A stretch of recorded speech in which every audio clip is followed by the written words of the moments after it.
participate in parts of practice. I guess just where is he at, and do you feel like given the limitations that he's had, do you have like a firm grasp of how he fits into all of this? Do you feel like it's been sort of a missed opportunity to not have him out there as much as he probably would like to?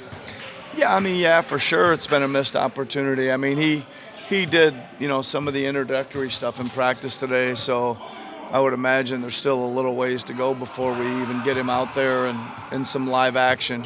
And hopefully not. Hopefully it'll be soon. Yeah, I think that makes evaluating it really hard. He hasn't really done anything in the fall or the training camp to date. But when we get him back, we'll throw him in there and see what he's got. That's all we can do. Yep. Nick, Andre's been taking threes in preseason games. We see we're going to point out here. Is that a shot you're kind of encouraging with him, like when he's out there on the floor? I'm not sure. To be honest, I mean, I think that he is a good shooter. Like if you would watch his drill numbers and all those things, he does make a high percentage. But the reason I say I'm not sure is I don't know. I just want to see if he can get them in some type of rhythm in a real game, right? Because I think last preseason he was making some and taking some, and then it kind of did not materialize. So I'm not like planning on it to materializing, right? But I think we'll still continue to do it. I just think that sometimes, you're trailing and they're just not going to guard you. That's not if you can make it, it's a pretty good option sometimes. Or once in a while you put your 5-man in the corner and they just go to help some drive and there's a corner three for a 5-man, and it's again a pretty good option sometimes. So we'll see. Now a couple days from the scrimmage, now that Joel's had those couple days, how did he respond to that? Yeah. From all accounts, he responded fine. He was in practice again today with looking good, feeling good. So he just did the beginning parts of practice today, but that's as planned, right? So, but I do think he responded well to it. So it's like we're continuing to cross thresholds. Do you think there's any chance that Joel plays in that final season? I think there's some chance. Yeah, I don't think we're there yet. I mean, it's a little early in the week to decide, but I think it still could go either way. We got some thresholds to get over yet. I think before we get to that point. With Paul, just how Yep. he looked and the availability he's had. He's progressed a little further than the last time I've seen you guys. He was in the practice today again for the introductory parts and keeps kind of inching a little further along. So again, I'm just like waiting for them to be cleared. Guys like him and Watford, and they'll be cleared, for some more contact and then for full contact, right? So, but he was out there and similar capacity that he's been. When Trenton is ready to go and ready to come back, you kind of see him kind of in that mix for starting power forward job or attack, that kind of something that. I guess Could be, yeah. really kind of Could be. I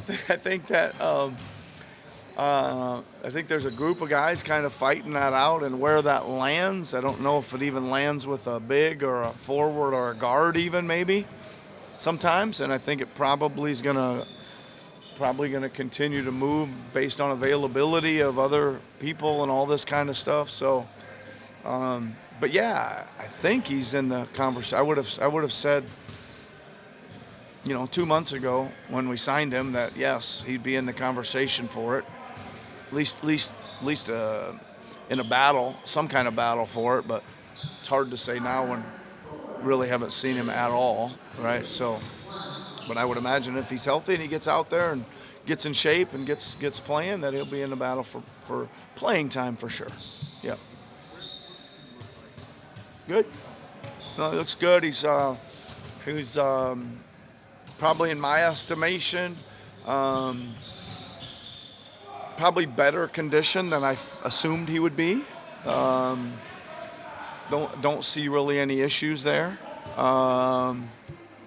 He looks the same. He's explosive. He's shooting it. He's playing hard at both ends. He's scoring the ball, so it looks pretty good. Not nearly as far behind as I thought he would be, which is good.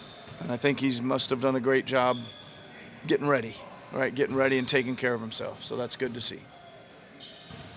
Guys, that good? Yeah.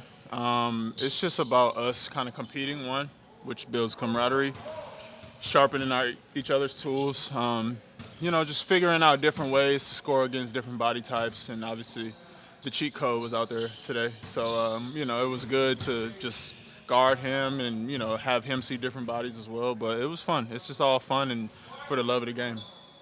Kelly, you've been with Nick for what? This year 3 you're going into. I know he's been making some tweaks or trying to make some tweaks with the offense. I guess what's your comfort level at with the changes you guys are making? Very comfortable. I love to play fast. A lot of times in the NBA, it's a big terminology deal. So just get the terminology down, figure out our spots and a good flow and pace, and I think that everything will work out. But I love playing fast. When I was in Phoenix, we played the .5 system with Monty, and I think it really worked really well for everybody on the court. So, yeah, we have the bodies and talent to do it. So, I love what Coach is doing. What has stood out to you about like them from last year compared to this year? Like what you kind of see them making strides and growth and things like that? His motor, his energy level is very high always. Obviously, more experience helps. And, just being in the actions and being, on the battlefield, allows you to help improve yourself. And I think him having last year to get thrown into that fire really helped him for this year and his development. So I'm super proud of him over what he did throughout the summer.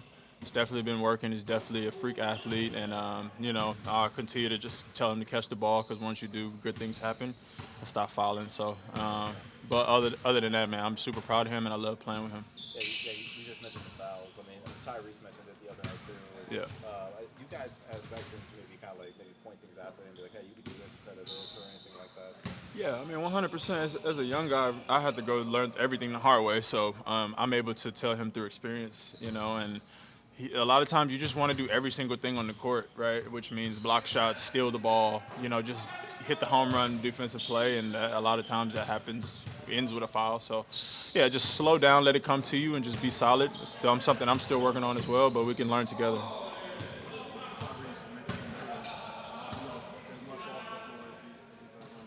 Say that one more time. Tyrese meant to you guys as a team? What does he mean to us? Yeah, what does he mean to what you guys want to do as a team? As much off the floor as in a leadership role. Well, I don't really get the question, but Tyrese is my brother. I love him, So at the end of the day, we all just look after each other. I always look after him.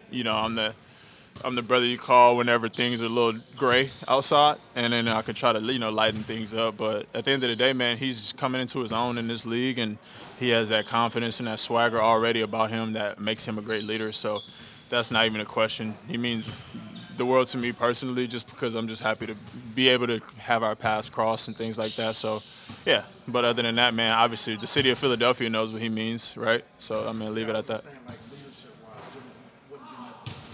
Just Google Tyrese Maxey, man, and you'll see what he's done and the lives he's touched, and he's done. He's that person. He continues to do that every day. So, salute to my brother. What does having Jordan his energy in December's late trip, what does that kind of do for you guys in terms of More so for him and for us together, just to build that camaraderie, and for him to learn the flow and the pace, and just to figure out where he asserts his dominance in our offense and as he is as a player. I think it means everything. The energy is always there when he's around, and then he could feed off of that and just continue to just take those next steps in his development as well. Just going back to the offense, Nick talked about how one of the important things he wanted to do is, the ball, like it energizes guys, it energizes players. Have you felt that personally? Have you seen it with your teammates that this offense is kind of, providing a little more energy throughout the team? Yeah, when the ball, we had a couple moments today, the ball stopped, so the whole flow and the pace kind of stopped with it. But when our offense is flowing and we're all on that string and we're all moving, swinging it, driving, shooting it, it looks amazing, But when we have those brain fart moments where the ball stops and the flow just is gone, then, we have to use our special tools, right? Which we have a lot of guys that could just make shots and go create for someone else or themselves. So yeah, but as long as we're all flowing and on the same page, man, it's very hard to stop. Big love, man. Godspeed.